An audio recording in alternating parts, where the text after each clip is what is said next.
नमस्ते। जैसा कि हम लोगों ने आपको प्रॉमिस किया था कि हम लोग आपको टेक्नोलॉजी और आरएएस, एसआई और जितनी भी यूपीएससी उस सब के लिए हम लोग क्या करेंगे, आपके लिए क्लासेस प्रोवाइड कराएंगे। तो सबसे पहले तो जो मैं करवा रही हूँ वो यूपीएससी और आरएएस और एसआई तीनों में कॉमन है ना। तो टेक्नोलॉजी हमारा एक ऐसा सब्जेक्ट है जो सभी हर एग्जाम के अंदर हर एग्जाम की डिमांड होती है। तो यूपीएससी, आरएएस एंड एसआई। तो सबसे पहले मैं आप लोगों से आशा करती हूँ कि आप सभी ने अपना अपना रजिस्टर बना लिया होगा, है ना। तो अपने रजिस्टर के फर्स्ट पेज पे अपना पहले सिलेबस लिखिए। ओके।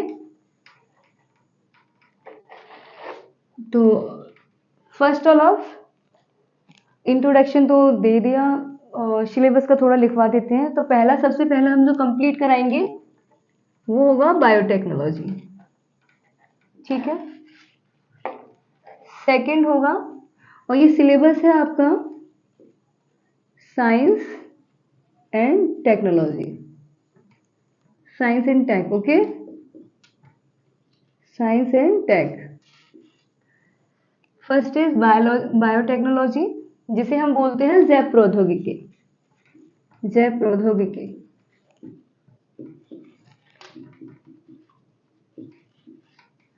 सेकंड है नैनो टेक्नोलॉजी, नैनो प्रौद्योगिकी।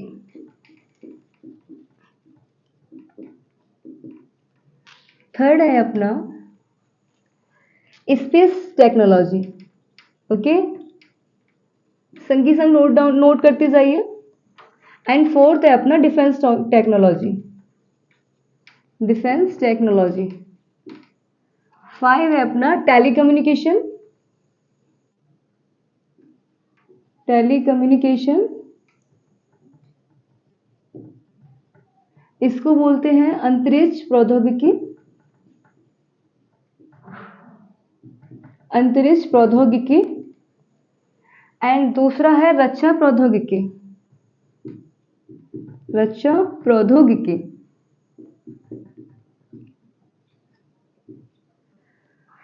And telecommunication. और 6 है अपना information technology, information technology,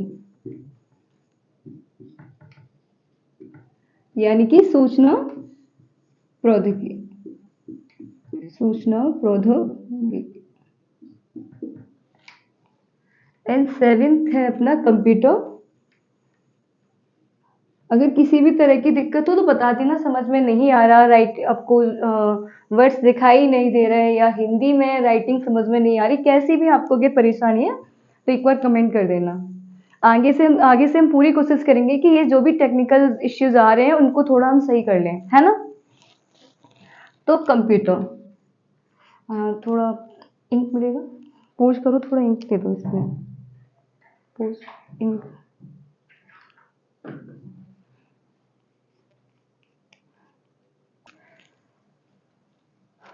seventh है अपना कंप्यूटर। ओके। 8th है अपना रोबोटिक्स, रोबोटिक्स। एंड 9th है अपना एआई। 10th है अपना बिग डाटा। साथ के साथ ये तो सिलेबस है, आप इसको साथ के साथ लिख सकते हो, है ना। Robotics, AI, big data. 11th है अपना ब्लॉकचेन टेक्नोलॉजी। ये सबसे अभी काफी अच्छा, काफी क्वेश्चन ब्लॉकचेन टेक्नोलॉजी से आते हैं और काफी अच्छी टेक्नोलॉजी है, इसे हैक नहीं किया जा सकता। एंड 12th में आप अदर लिख लो, है ना, क्लाउडिंग कंप्यूटर वगैरह, बिग डाटा। हाँ, बिग डाटा तो हो गया, जो भी होगा अदर में लिख लेते हैं इसको। तो इसे लिख लो। आई थिंक, आशा करती हूँ आपने लिख लिया होगा। पोज करके ऐसे वीडियो को पोज करके लिख लेना। ये साइड वाला हिंदी का साफ कर दूं क्या, एक बार के लिए, थोड़ा थोड़ा, है ना, ऐसे, जिससे थोड़ा अपन लाइन क्रिएट करने में उनको आसानी हो जाएगी। अपना सिलेबस लिखते जाना। तो सबसे पहले हम स्टार्ट करते हैं साइंस एंड टेक से, ठीक है। तो साइंस एंड टेक है क्या। देखो सबसे पहले तो अपन को ये पता होना चाहिए कि ऐसी मतलब एक ऐसी टेक्नोलॉजी जिसके मतलब ऐसी तकनीक साइंस के अंदर हमने टेक्नोलॉजी को इंक्लूड कर दिया। इसलिए हम क्या करेंगे, अभी मॉडर्न जनरेशन है अपना, अपन साइंस पढ़ते थे पहले, अभी साइंस के अंदर हमने टेक्नोलॉजी को इंक्लूड कर दिया है। यानी कि थोड़ा स्मार्टनेस यूज करके हमने जो भी यूजफुल उत्पाद या प्रोडक्ट बनाए हैं उनका हम देखते हैं एक बार। फर्स्ट वाला जैसे साइंस टेक डेफिनेशन लिख सकते हो, तकनीकी की वह शाखा जिसके अंतर्गत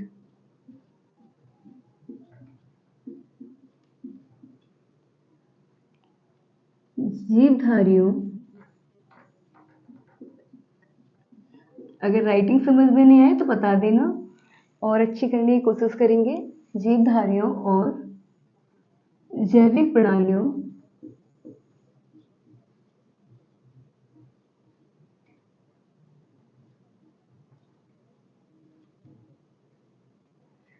जैविक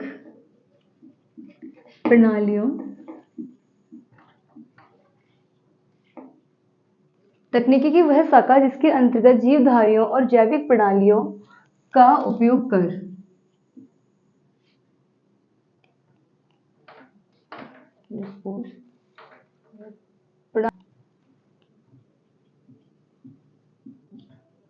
का उपयोग कर ऐसे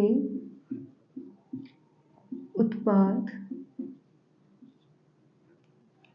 विकसित किए जाते हैं, विकसित किए जाते हैं, विकसित किए जाते हैं जो मनुष्य और जो मनुष्य और अन्य प्राणियों के लिए उपयोगी होते हैं। ओके, अन्य प्राणियों के लिए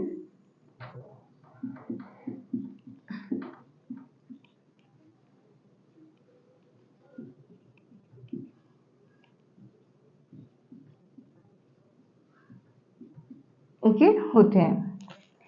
तो तकनीकी की वह शाखा जिसके अंतर्गत, ठीक है, जीवधारियों और जैविक प्रणालियों का हमने यूज किया, यानी कि मनुष्य का ही यूज कर रहे हैं हम इसके अंतर्गत, ठीक है ना। बायोटेक्नोलॉजी इसके अंदर पहला टॉपिक हमने जो स्टार्ट किया है आप डाल लेना, बायोटेक्नोलॉजी, ठीक है। तो बायोटेक्नोलॉजी है क्या? बायोटेक्नोलॉजी है तकनीकी की वह शाखा जिसमें जीवधारियों और जैविक प्रणालियों का उपयोग कर ऐसे उत्पाद बनाए जा रहे हैं, ऐसे प्रोडक्ट बनाए जा रहे हैं जिनका उपयोग, जैसे कि मुझे कोई चीज चाहिए, मतलब मुझे कोई मेरी सेल है जो वर्क नहीं कर रही, हैंड की जो मेरी सेल है वर्क नहीं कर रही, ओके।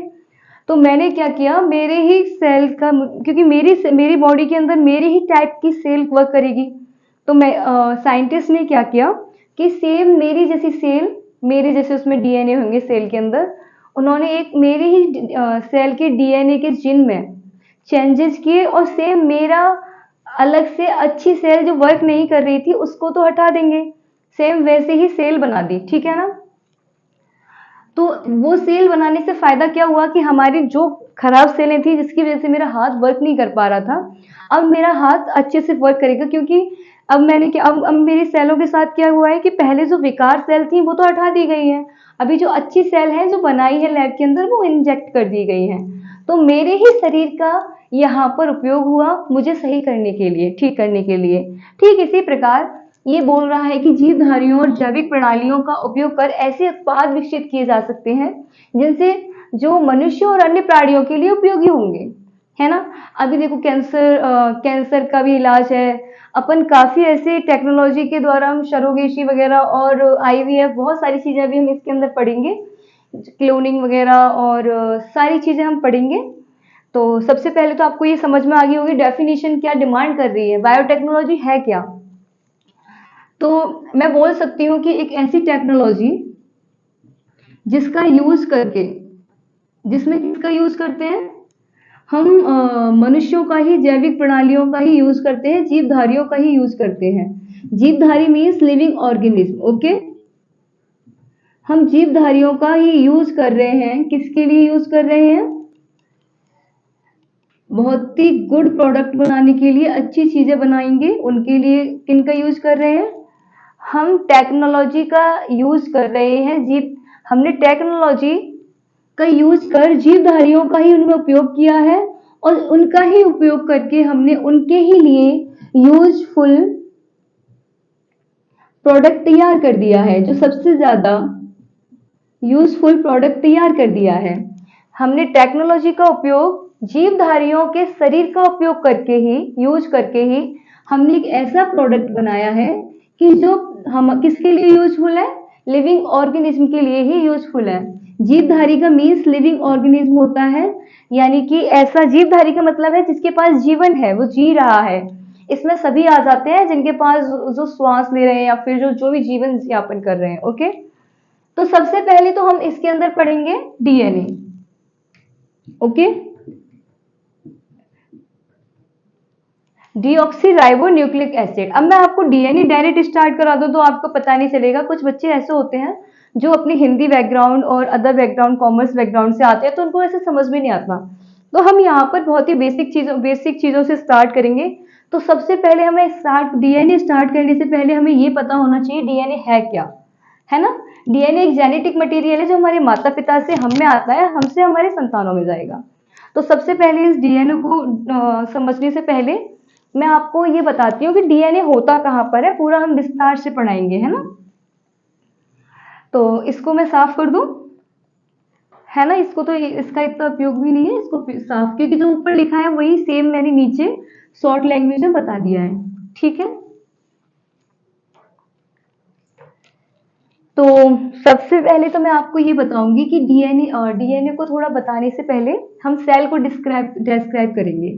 थोड़ा सेल को समझेंगे यहाँ पे, है ना, कि सेल क्या है। सेल यानी कोशिका। आपने घर देखा है अपना? हम सबके घर होते हैं, है ना? हमारे घर के अंदर सबसे छोटा क्या होता है? ईंट। ईंट ही तो होती है, क्योंकि हमारे पापा ने जब घर बनवाया होगा तो आपने देखा होगा इसके अंदर सबसे छोटी ईंट होती है, जो ऐसी होती है ना? ईंट मिलके क्या बनाती है? अपन अपनी दीवारें बनाती हैं। कुछ इस टाइप की दीवारें हो गई, है ना? ईंटों ने दीवार बनाई, और दीवारों ने कमरा बनाया, और कमरे ने घर बना दिया। बहुत 3-4 कमरे आपस में मिले और क्या बना दिया? घर बना दिया। कमरा थोड़ा अच्छा सा बनाओ, है ना? ऐसा नहीं होता कमरा, ऐसा होता है, ऐसा, है ना? और फिर उसने क्या बनाया? घर बना दिया, है ना? ऐसे। ओके, तो अच्छा, घर में सबसे छोटा क्या था? ईंट, है ना? ऐसे ही हमारे शरीर में, हमारी बॉडी में, लिविंग ऑर्गेनिज्म के अंदर, जीवों के अंदर सबसे छोटी क्या होती है? सेल। क्या होती है? सेल। ओके, सेल मीन्स कोशिका। क्या होती है? कोशिका। इंग्लिश मीडियम वालों को थोड़ी प्रॉब्लम आ रही होगी, बट हम पूरी कोशिश करेंगे। देखो, छोटी छोटी चीजें जैसे सेल है, अपन इनको तो बता सकते हैं एकदम। आप थोड़ा गूगल का भी यूज कर लेना, इंग्लिश मीडियम वाले। तो हम कोशिका लेते हैं, ठीक है? तो कोशिका को समझाने से पहले, तो हमारे शरीर, जिस प्रकार हमारे घरों में ईंटें छोटी होती हैं, उसी प्रकार हमारे शरीर के अंदर सबसे छोटी क्या होती है? सेल होती है ना? ये बहुत छोटी है, जो मैंने माइक्रोस्कोप के द्वारा बहुत बड़ी करती है। ओके, तो सबसे छोटी क्या हो रही है हमारे शरीर के अंदर? सेल, यानी कोशिका। ओके, अच्छा, ये सेल मिलके क्या बनाती है? बहुत सारी सेलें मिल जाती हैं आपस में, तो ये बनाती है टिश्यू। क्या बनाती है? टिश्यू बनाती है। अब ये टिश्यू होता है, टिश्यू को ऊतक बोलते हैं, हिंदी में क्या बोलते हैं? ऊतक। ऊतक मिलके आपस में क्या बनाते हैं? किसका फॉर्मेशन करते हैं? ये ऊतक मिलके आपस में फॉर्मेशन करते हैं ऑर्गन का। किसका फॉर्मेशन करते हैं? ऑर्गन का। ओके, ऑर्गन बोलते हैं अंग को। ये अंग मिलके आपस में क्या बनाते हैं? ऑर्गन सिस्टम, है ना? रेस्पिरेटरी सिस्टम, जितने भी सिस्टम है ना अपने, ये किसने बनाए हैं अपने? ऑर्गन्स मिलके बनाते हैं ऑर्गन सिस्टम, यानी थोड़े बड़े बड़े अंग जो बहुत अच्छा वर्क कर रहे हैं हमारे शरीर के अंदर। ओके,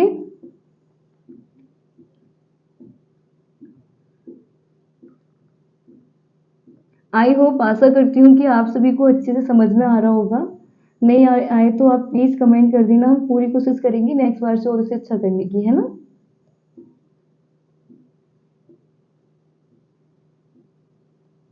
ये हमारा अंग तंत्र यानी organ system. Okay, organ system यानी अंग तंत्र, यहाँ पे लिख देती हूँ अंग तंत्र। ओके, अंग तंत्र मिलके बनाता है बॉडी। क्या बनाते हैं? बॉडी यानी शरीर। ठीक है, अंग तंत्र मिलके क्या बनाता है? बॉडी यानी शरीर बनाता है। ये नीचे वाला नहीं दिख रहा आपको? तो एक काम करते हैं, दिख रहा है नीचे वाला? ठीक है, अभी हम कोशिश करेंगे हम ऊपर ही लिखें, क्योंकि मुझे पता है कि नीचे वाला दिख नहीं रहा होगा आपको। अभी लिख लो, आगे से हम ध्यान रखेंगे कि नीचे नहीं लिखें। तो मैंने सेल आपको इसलिए बताया कि हम डायरेक्ट डीएनए को पढ़ लेते। डीएनए मैं चाहती तो आपको डायरेक्ट डीएनए भी करा सकती थी, पर ऐसा हमने इसलिए नहीं कराया। मैं चाहती हूँ कि पहले अपन सेल को अच्छे से समझें, सेल को समझने के बाद हम डीएनए को समझेंगे, क्योंकि सेल के अंदर ही डीएनए होता है। सेल के अंदर न्यूक्लियस होता है, न्यूक्लियस यानी कि केंद्रक, उसका केंद्रक, जहां पर उसे ब्रेन बोलते हैं। केंद्रक को क्या बोलते हैं? सेल का ब्रेन। तो सबसे पहले हम क्या करेंगे, तो सेल को पढ़ेंगे। अभी इसको एक बार लिख लो, ये पूरा लिख लो, फिर हम इसको इरेज कर देंगे।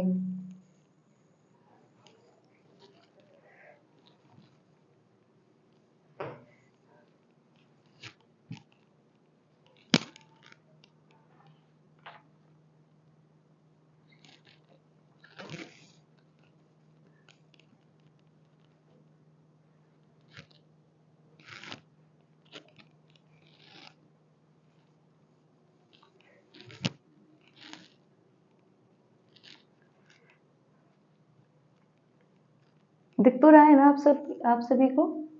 ठीक है, लिख लीजिए। अभी इसको इरेज कर लेते हैं। आप वीडियो को पॉज करके जो भी लोग स्क्रीनशॉट, कोशिश करना कि स्क्रीनशॉटों से बचो, क्योंकि ये फोन के अंदर स्क्रीनशॉट ही रह जाते हैं, क्योंकि मेरे फोन के अंदर बहुत रहते थे। ऐसा लगता था उस टाइम पे, तो हाँ ले लेते हैं, ये भी लिख लेंगे, पर इतना हो नहीं पाता है। पहले तो अपने जो भी आपको नोट्स बनवाए जा रहे हैं उनको मल्टीपल रिवीजन करना आप, और कोई भी एक ऑथेंटिक बुक जो लग रही है वैसे, तो पहले इनको ही अच्छे से करना। ठीक है, हम पूरी कोशिश करेंगे कि आपको सारा कुछ यहीं पे करवा दें। तो आगे तो मत बढ़ना आप, जब तक आपको आगे बढ़ने का ना कहा जाए मत बढ़ना। और अगर आपको टाइम मिलता रहे कि नहीं हमारे पास ज़्यादा टाइम है, मैम बहुत कम करवाती हैं, तो आप एक काम करना, एमसीक्यूज, मार्केट में एमसीक्यूज की बुक्स आती हैं, बहुत सारे पब्लिकेशन है, उनको लेके आओ और सॉल्व करना स्टार्ट करो। क्योंकि जितने ज़्यादा एमसीक्यूज आप सॉल्व करोगे, यकीन मानो कि एग्जाम को क्रैक करने की जो टेक्नोलॉजी आप पकड़ लोगे, कि एग्जाम के अंदर मुझे कैसे क्वेश्चन क्रैक करने हैं ना, पुटअप करने हैं, तो ज़्यादा से ज़्यादा एमसीक्यू सॉल्व करना, आपके पास ज़्यादा टाइम हो तो। और अदरवाइज इसको भी फॉलो करना। और अभी हम सेल को समझते हैं, कोशिका को समझते हैं सबसे पहले। तो कोशिका क्या है? सेल। तो ये सेल दो टाइप की होती हैं, एक जो कि पादपों के अंदर पाई जाती है, प्लांट्स के अंदर पाई जाती है, एक वो सेल होती है उन्हें बोलते हैं प्लांट सेल। और एक सेल वो सेल होती है जो कि एनिमल्स के अंदर पाई जाती है, उन्हें बोलते हैं एनिमल सेल।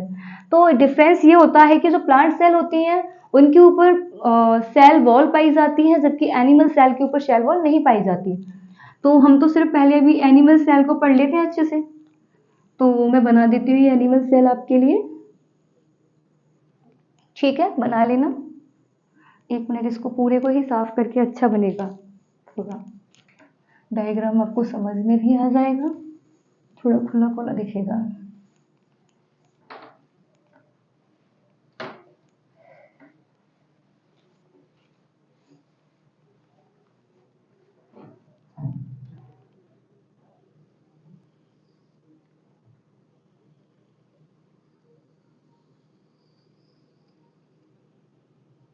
सिंगल लेयर है, डबल लेयर नहीं है। ओके,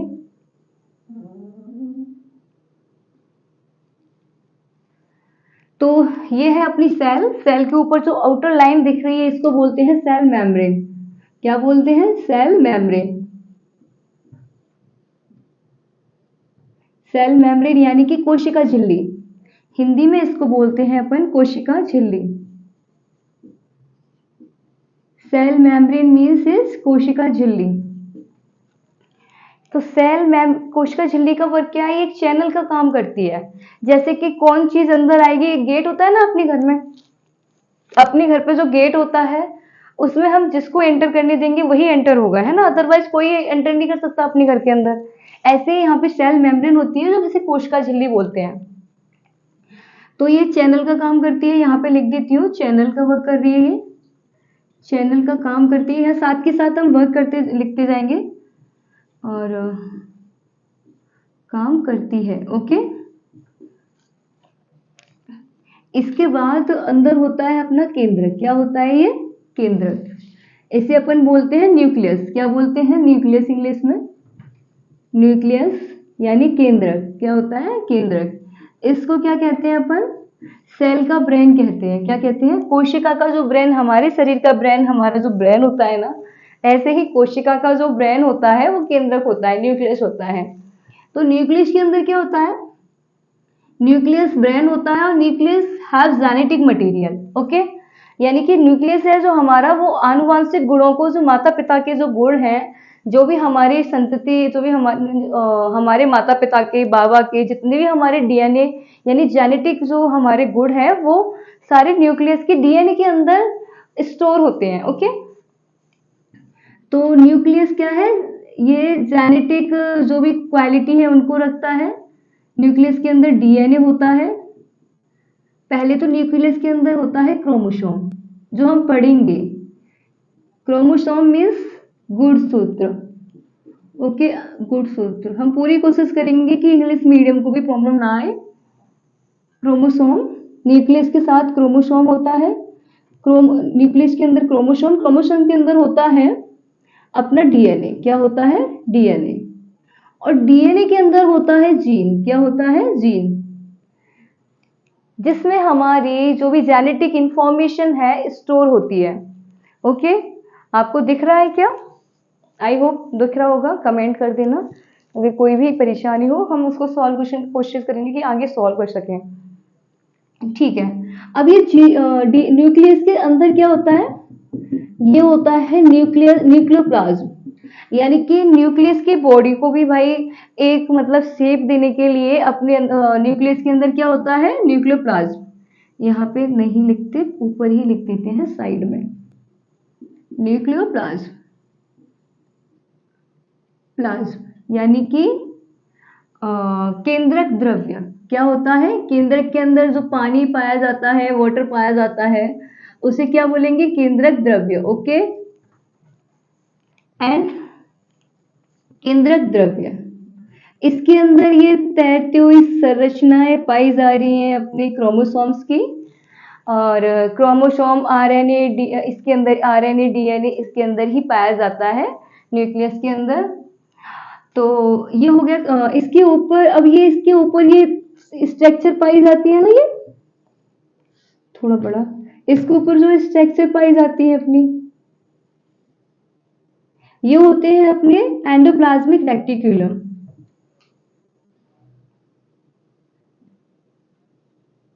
एंडोप्लाज्मिक रेटिकुलम, इनके ऊपर ऐसे करके कुछ राइबोसोम भी पाए जाते हैं। तो ये क्या है? अपने एंडोप्लाज्मिक रेटिकुलम। ये स्ट्रक्चर है ना जो मैंने बनाई है एच एच जैसी, तो ये है अपनी एंडोप्लाज्मिक रेटिकुलम, ईआर बोलते हैं जिनको, ईआर।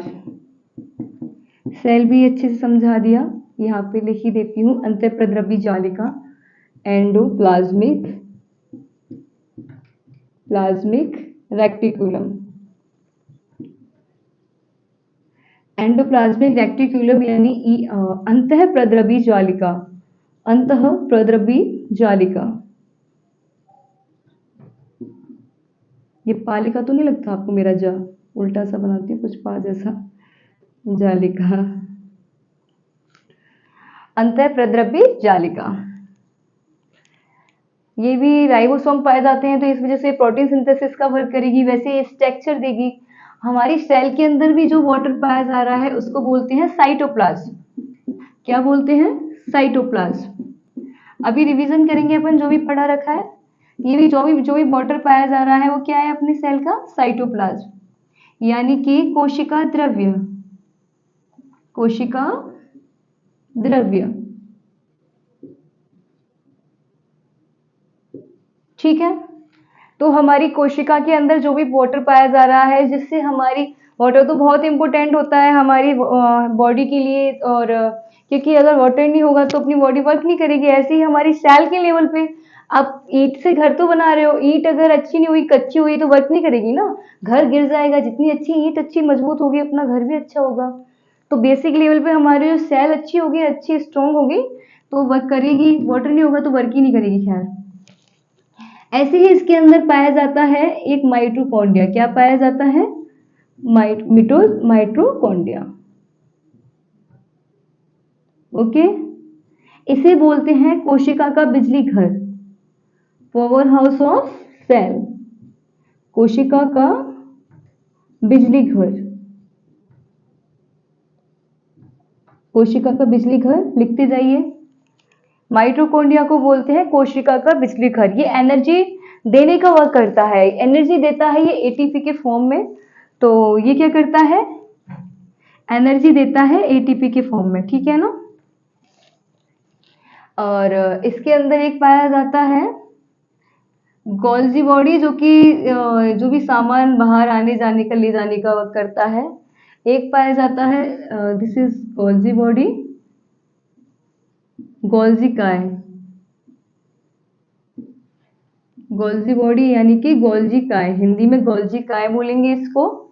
ये है अपने गोल गोल ऐसे करके, ये है लाइसोसोम।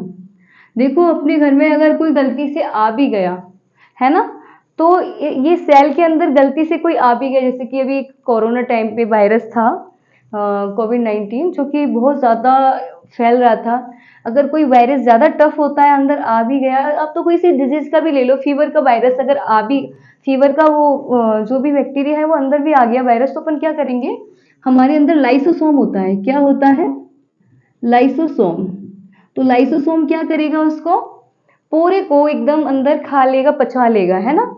या ये खुद फट जाता है, ये लाइसोसोम खुद फट के और पूरी सेल को खत्म करके वहीं के वहीं पचा लेता है, जिससे जो भी वायरस या बैक्टीरिया है अदर सेल को इफेक्टेड नहीं कर पाते हैं। ओके, अदर सेल को इफेक्टेड नहीं करेंगे तो हमारी बॉडी बच जाएगी। ओके, एंड सेकेंड अपन जब देखेंगे तो अब क्या रह रहा है अपना एंडोप्लाज्मिक रेक्ट, हाँ राइबोसोम। कुछ अपने फ्रीली राइबोसोम भी पाए जाते हैं, जो कि राइबोसोम का वर्क होता है, ये प्रोटीन सिंथेसिस करते हैं। तो प्रोटीन सिंथेसिस का वर्क करता है राइबोसोम। तो राइबोसोम को बोलते हैं, राइबोसोम ही बोलते हैं वैसे तो, राइबोसोम को हिंदी में भी राइबोसोम बोलते हैं, तो हिंदी में आप लिख लेना राइबोसोम। इसका वर्क लिख देती हूँ, प्रोटीन सिंथेसिस यानी कि प्रोटीन का निर्माण करना, प्रोटीन संश्लेषण। क्या बोलेंगे? प्रोटीन संश्लेषण, इसको बोलते हैं प्रोटीन संश्लेषण। प्रोटीन संश्लेषण, प्रोटीन संश्लेषण बोलेंगे इसको। तो प्रोटीन, राइबोसोम क्या करता है? प्रोटीन सिंथेसिस का वर्क करता है। और माइटोकॉन्ड्रिया, सबसे पहले तो मैं आपको एक बार रिवीजन करवा देती हूँ। हमारे बायोटेक्नोलॉजी पढ़ रहे थे, बायोटेक्नोलॉजी में हमने क्या बोला था? जीवधारियों और जैविक प्रणालियों का यूज करके हमने कुछ उपयोगी उत्पाद बनाए, जिनका यूज हम उनके लिए ही कर रहे हैं, है ना। तो उनके लिए कर रहे हैं, तो उसमें हम सबसे पहले पढ़ेंगे डीएनए के लेवल पे जाएंगे, और उसमें डीएनए के अंदर क्या पाया जाएगा? जीन।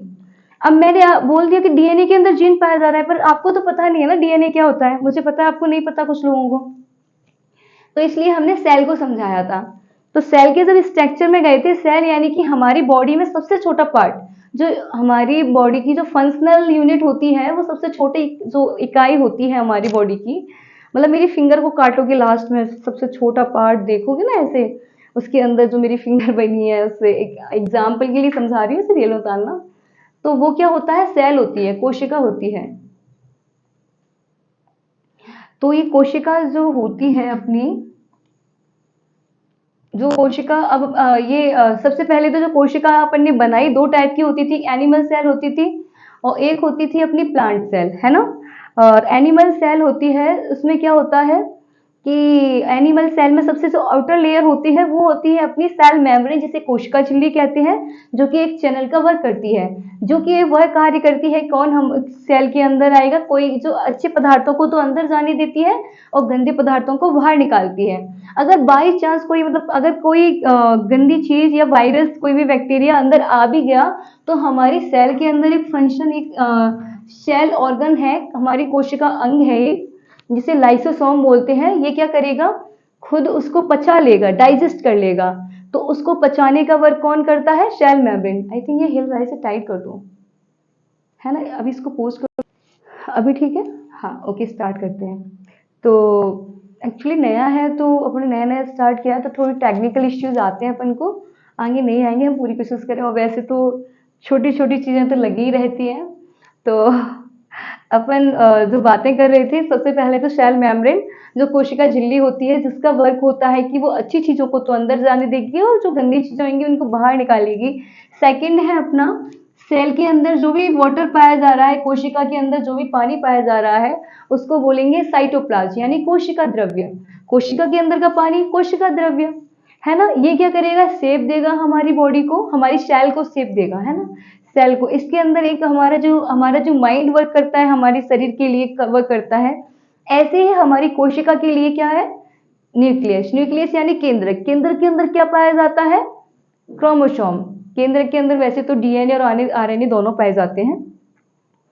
तो केंद्र के अंदर क्रोमोसोम पाए जाते हैं, गुणसूत्र पाए जाते हैं। गुणसूत्रों के अंदर पाया जाता है डीएनए, डीएनए के अंदर पाए जाते हैं जीन्स।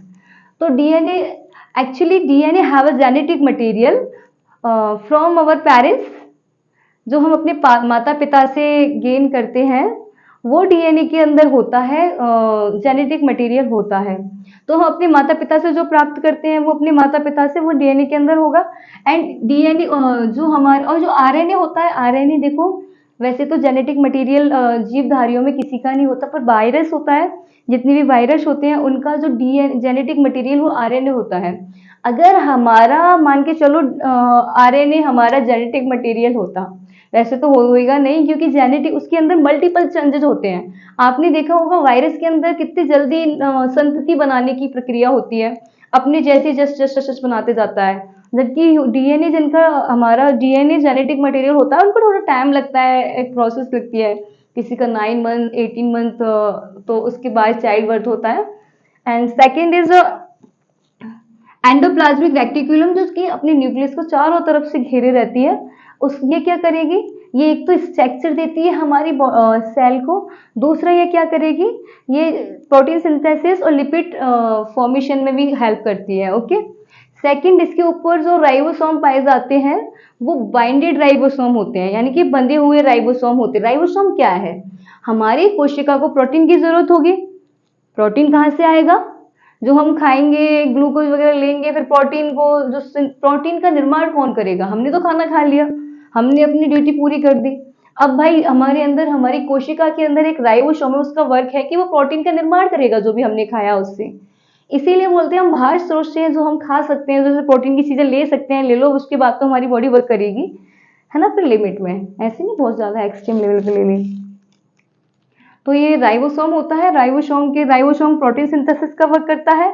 एंड इसके बाद होता है गोल्जी बॉडी, जो कि जो भी हमारा सामान, जो भी लाने ले जाने का, हमारी बॉडी से पूरे ट्रांसफर करने का काम, ट्रांसपोर्टेशन का वर्क होता है, वो करता है। लाइसोसोम फट जाता है और पूरी जो भी चीजें खराब आती हैं उनको पचा लेता है। लाइसोसोम किसका वर्क करता है, डाइजेशन का। किसका वर्क करता है, डाइजेशन यानी कि पचाने का। ठीक है, लाइसोसोम पचाने का वर्क करता है। एक बार इस डायग्राम को बना लीजिए, आपको हेल्प हो जाएगी।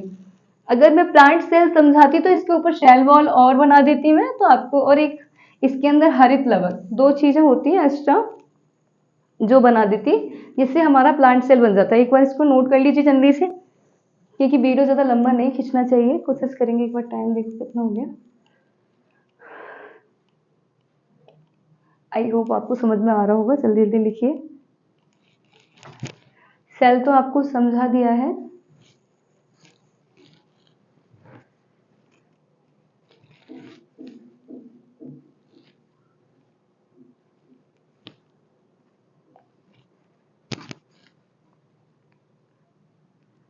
इरेज कर देती हूँ, उसको साफ कर देती हूँ, क्लीन कर दूँ।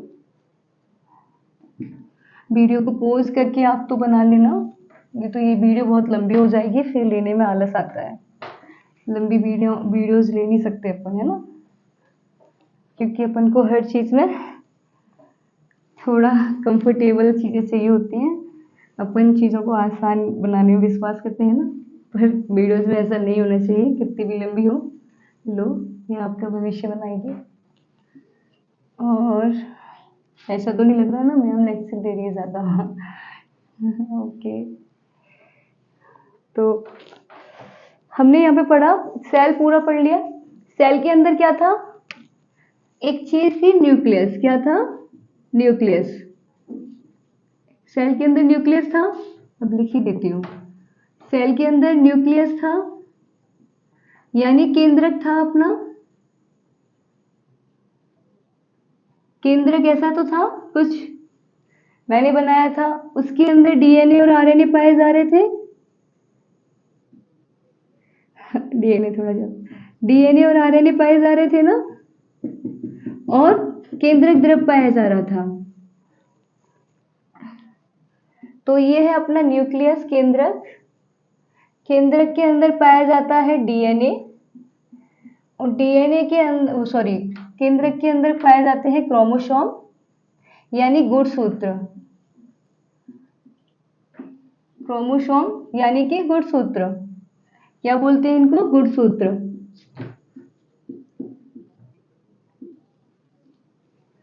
और क्रोमोसोम के अंदर पाया जाता है डीएनए। डीएनए यानी कि इसकी फुल फॉर्म लिख लो, डीऑक्सी न्यूक्लिक एसिड अम्ल। और डीएनए के अंदर पाए जाते हैं जीन, और जीन के अंदर पाई जाती हैं आनुवंशिक कूट। आनुवंशिक कूट यानी कि हमारी जितनी भी जेनेटिक इंफॉर्मेशन होती है वो किसके अंदर होती है? हमारी जेनेटिक इंफॉर्मेशन। जेनेटिक इंफॉर्मेशन का मतलब है, जेनेटिक इंफॉर्मेशन का मतलब है आनुवंशिक सूचनाएं। जो भी हमारे लक्षण है, जो हमें गुण है, क्वालिटी है, जो जो आनी है हमारे पेरेंट्स से, जो भी सूचनाएं हैं उन्हें बोलते हैं जेनेटिक इंफॉर्मेशन। तो वो जीन के अंदर होती है। जीन क्या करती है? अब ये क्या करती है? हमारी जैविक और रासायनिक क्रियाओं पे नियंत्रण भी करती है ना। तो मैंने सोचा किसी का कोई एक ऐसा जीन खराब है जिससे उसके अंदर व्हाइट व्हाइट बाल आ रहे हैं, ठीक है। अब मैं उसके मैंने कोशिका ली, उसकी मैंने कोशिका ली, कोशिका के केंद्रक लिया, केंद्रक के अंदर क्रोमोसोम में गई, फिर डीएनए के अंदर मैंने इसकी जीन में चेंजेस किए, क्योंकि जीन क्या करते हैं? जैविक और रासायनिक क्रियाओं का नियंत्रण करते हैं। इसका वर्क क्या होता है? ये जीव की जैविक व रासायनिक क्रियाओं का नियंत्रण करते हैं। यानी जो भी केमिकल चेंजेस होंगे और जो भी हमारे जेनेटिक चेंजेस होंगे जीव के अंदर होने चाहिए, रासायनिक चेंजेस होंगे, जीव की जैविक व रासायनिक परिवर्तनों का नियंत्रण करती है।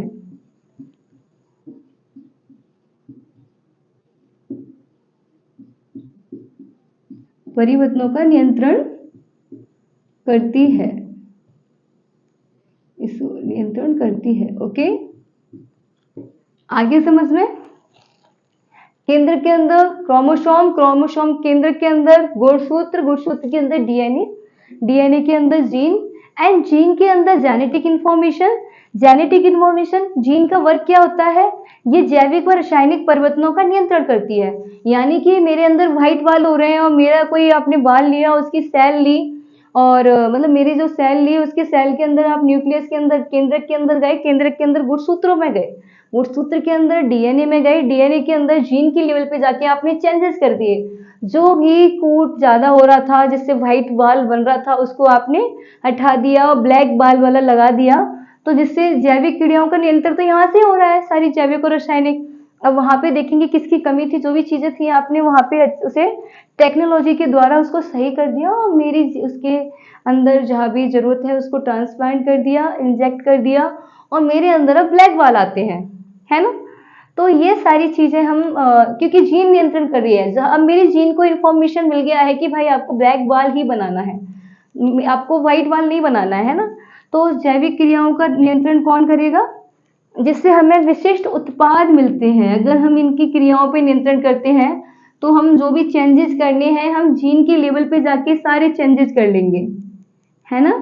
सारे चेंजेस हम कहाँ पे कर लेंगे, जीन लेवल पे जाके हम सारे चेंजेस कर लेंगे, जिससे हमें एक बेटर क्वालिटी का, गुड क्वालिटी का प्रोडक्ट मिलेगा, जो भी हम चाह रहे हैं वांछित उत्पाद मिलेगा। यानी कि मुझे कुछ भी चाहिए, जैसे जो भी है, जिस भी चीज की कमी है जो मेरे को चाहिए वो उस प्रकार की सेल मेरे को मिल जाएगी।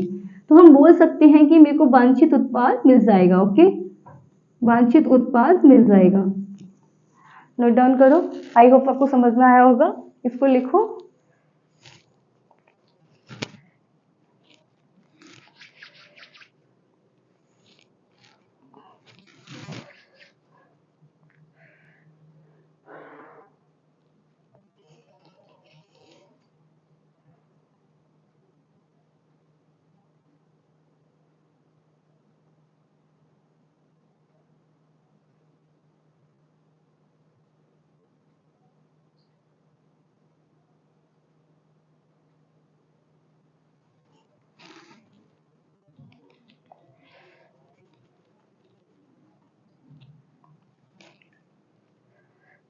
ले लेना।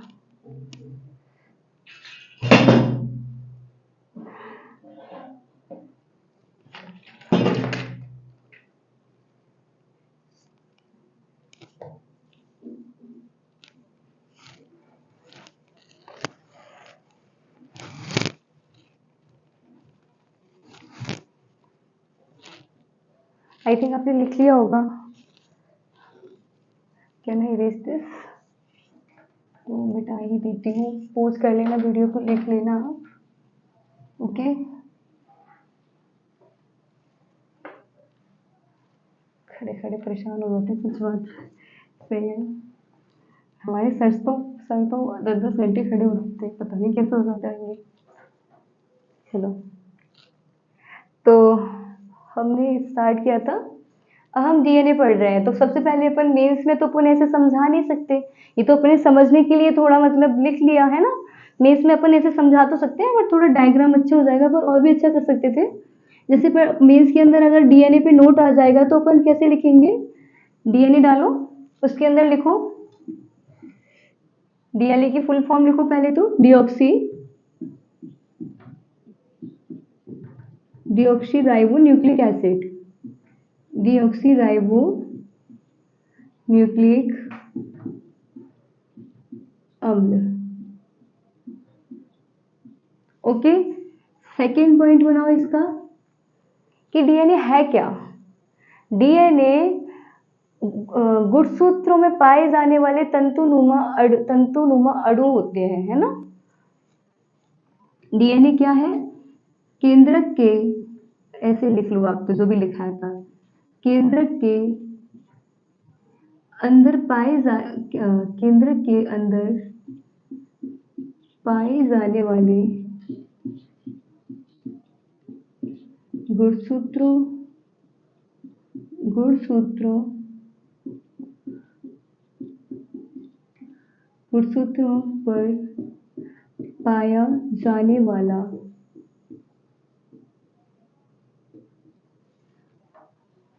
तंतुनुमा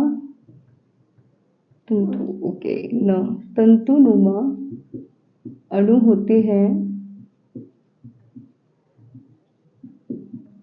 हैं जो आनुवंशिक सूचनाओं जिनमें आनुवंशिक सूचनाएं निहित होती हैं,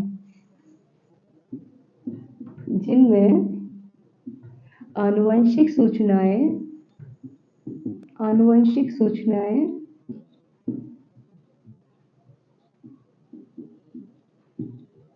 निहित होती है।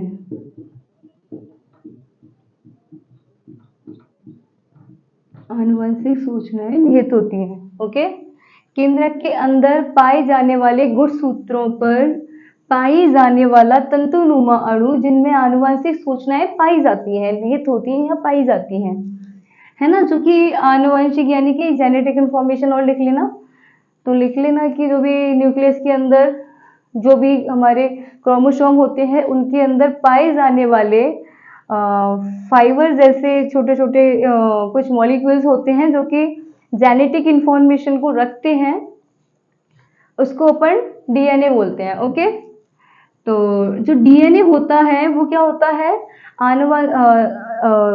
किसका अणु, तंतुनुमा अणु होता है। और मैं यहाँ पे एक चीज और लिखवा दूं, हाँ, डीएनए किसका बना होता है, लिखो यहाँ पर, डीएनए न्यूक्लियोटाइड का बना होता है। किसका बना होता है, न्यूक्लियोटाइड।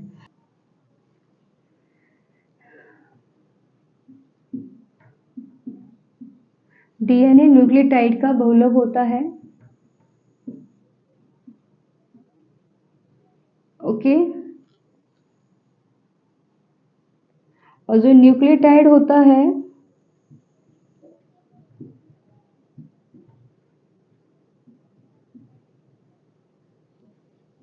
टाइड, न्यूक्लियोसाइड का बहुलक होता है, न्यूक्लियोसाइड्स का बना होता है।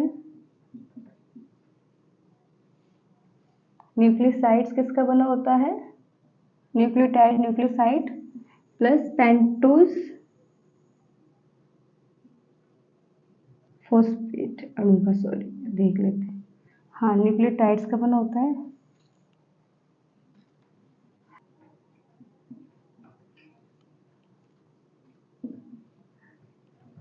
फॉस्फेट अणु से मिलके बना होता है, जहां पर न्यूक्लियोसाइड्स किसका बना होता है, ऐसे ही लिख लो, अगर मैं शायद ऐसे ही लिखवा देती तो ज़्यादा बेस्ट था, मिलके बना होता है। और जो हमारा न्यूक्लियोसाइड होता है वो ये नाइट्रोजन, ये लिख देती हूँ आपके लिए, नोट डाउन कर लेना, डीऑक्सी राइबो शर्करा और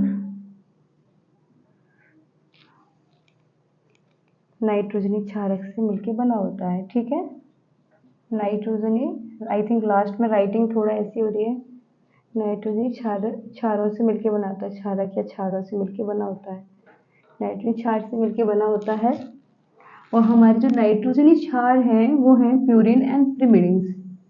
प्यूरिन, इसके 2 टाइप्स होते हैं, प्यूरिन एंड प्रिमिडिन्स। आपको दिखाई दे रहा है सबको नीचे, प्यूरिन एंड प्रिमिडिन। प्रिमिडिन होते हैं, प्यूरिन में होता है adenine and guanine, adenine and guanine, guanine लिख लेना, मैं बोल रही हूँ समझ में आ रहा होगा। प्यूरिन के अंदर आता है एडिनिन गुआनिन, प्रिमिडिन के अंदर आता है cytosine thymine, cytosine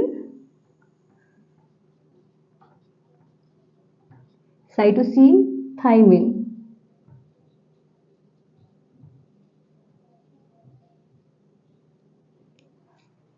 okay, nucleotide, अब हमारा डीएनए, न्यूक्लियस के अंदर क्या है, क्रोमोसोम, क्रोमोसोम के अंदर डीएनए है, डीएनए के अंदर, डीएनए किसका, जीन थे, जीन में उसे पढ़ने से पहले न्यूक्लियोटाइड का बहुलक होता है, और न्यूक्लियोटाइड हमारा न्यूक्लियोसाइड और फॉस्फेट अणु से मिलकर बना होता है।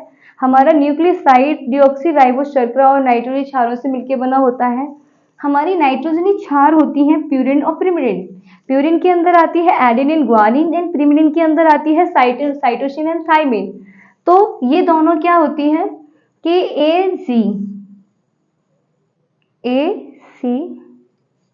और जी टी, है ना, ए टी, यहाँ पे लिख देती हूँ, ए टी ट्रिपल बॉन्ड से जुड़ी होती है हाइड्रोजन बॉन्ड से, एंड जी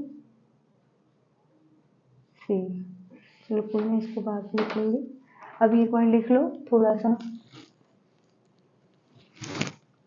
आज आई थिंक काफ़ी हो गया। मिलते हैं नेक्स्ट क्लास में। आपको क्लास अच्छी लगी हो तो इस क्लास को प्लीज़ ज़्यादा से ज़्यादा शेयर करना, और जिन लोगों को भी इस क्लास की ज़रूरत है उनको पहुंचाना।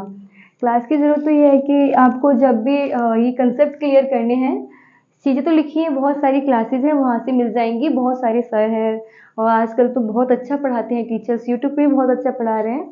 अगर आप अपने जैसे जो भी यूपीएससी आरपीएससी सबके लिए है, यूपीएससी आरएएस आरपीएससी वगैरह कोई भी वैकेंसी हो, क्योंकि अपना जो साइंस एंड टेक है वो कॉमन सब्जेक्ट है, और आजकल साइंस एंड टेक से बहुत ही बड़ा पोर्शन अपने हर एग्जाम के अंदर देखा जा रहा है, और वो करंट से देखा जाता है, और ये हम पहले जब तक अपन को ये चीज़ें नहीं पता होंगी तो हमें करंट की चीज़ें समझ में नहीं आएंगी। तो अगर अच्छी लगी हो तो चैनल को लाइक एंड सब्सक्राइब करना। Thank you so very much.